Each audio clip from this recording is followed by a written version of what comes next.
if these guys bite you, it could ruin a couple days of your vacation if you're allergic to the toxin. And definitely it will pain you. Costa Rica. Here's what we've experienced during our 2-week trip in Costa Rica in the end of May 2017. Beautiful beaches, incredible jungle and wildlife, perfect waves, friendly locals. This is pura vida.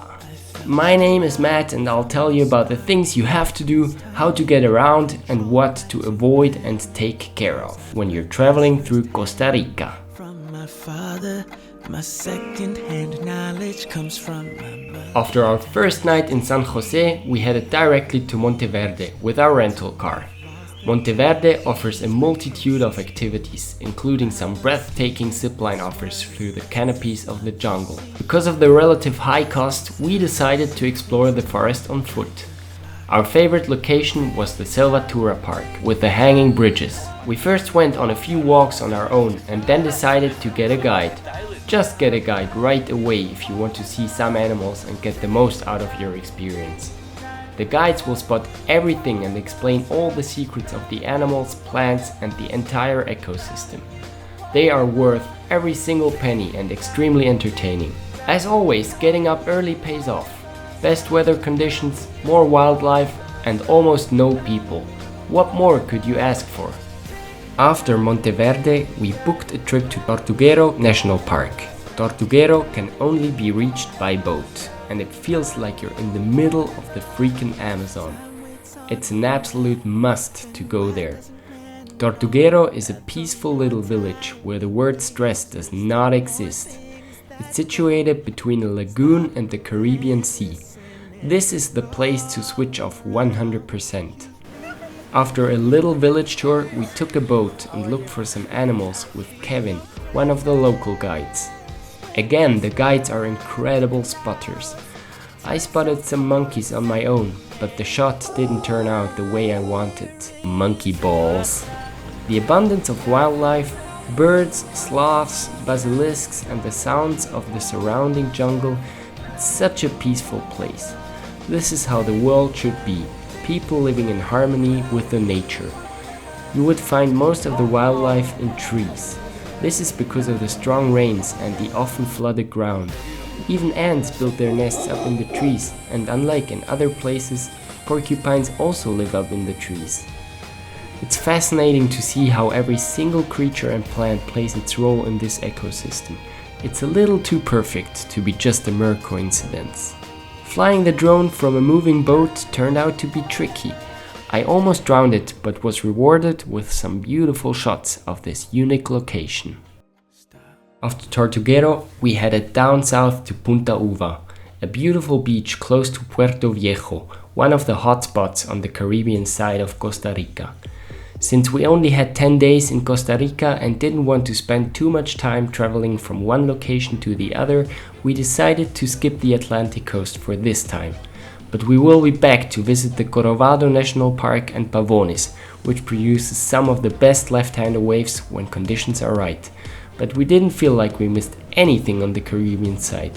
Plenty of surf spots for all levels, and when conditions weren't perfect, you would end up having a spot all to yourself.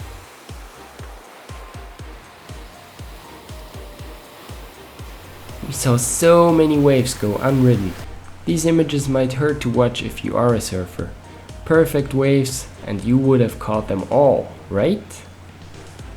Besides surfing, we also visited the Jaguar Rescue Center, which takes care of orphaned or injured animals. They are doing an incredible job.